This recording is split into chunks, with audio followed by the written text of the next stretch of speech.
ना महाविकास आघाडीत समावेश ना ठाकरेंचा बाहेरून पाठिंबा। राजू शेट्टींनी स्वबळाचा नारा दिला, एकला चलोची भूमिका घेऊन प्रचारही सुरू केला।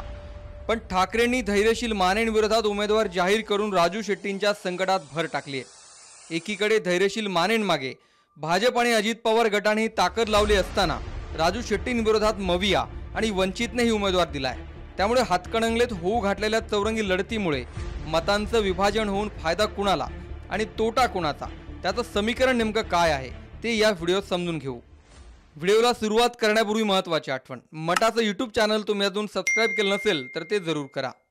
हातकणंगले मतदारसंघ कधी शेतकरी नेत्याला तर कधी युवा नेत्याला दिल्लीला पाठवणाऱ्या या मतदारसंघात 2024ला चौरंगी लढत निश्चित झाली आहे। कारण राजू शेट्टींना पाठिंबा न देता ठाकरेंनी उमेदवार जाहीर करून या निवडणुकीत नवा ट्विस्ट आणलाय।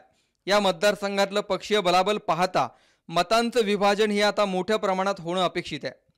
राजू शेट्टी मवियाकडून लढल्यास इथे महायुती विरोधात आव्हान उभा करणं शक्य झालं असतं। कारण या मतदारसंघात महाविकास आघाडीचे 3 आणि महायुतीचे 3 आमदार आहेत। हातकणंगले विधानसभा मतदारसंघात राजू आवळे हे काँग्रेसचे आमदार आहेत। इस्लामपूरमध्ये आमदार जयंत पाटील आणि शिराळा विधानसभा मतदारसंघात रामसिंग नाईक हे राष्ट्रवादी शरद पवार गटाचे आमदार आहेत। तर शाहूवाडीचे आमदार विनय कोरे आणि इचलकरंजीचे आमदार प्रकाश आवळे भाजप सोबत आहेत। शिरोळचे अपक्ष आमदार राजेंद्र पाटील यड्रावकरांची शिंदेंना साथ आहे।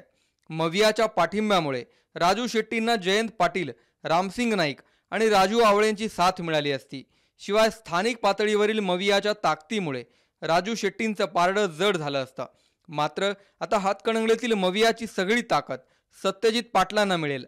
आता मतांचं समीकरण बिघडल्यामुळे राजू शेट्टींची वाट बिकट बनली आहे। राजू शेट्टी हे शेतकरी नेत्यांपैकी एक मोठं नाव।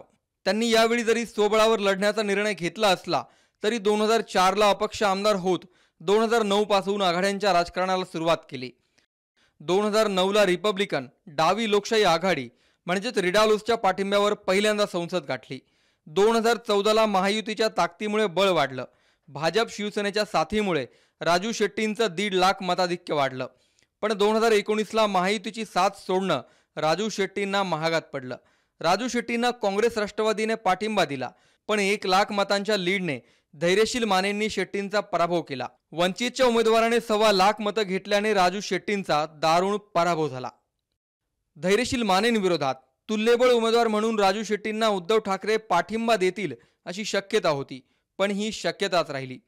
काँग्रेस नेते सतेज पाटलांनी राजू शेट्टींना मवियात घेण्याचे प्रयत्न केले, पण काँग्रेस आणि राष्ट्रवादी विरोधातील भूमिकेमुळे राजू शेट्टींकडून स्वबळाचा नारा देण्यात आला।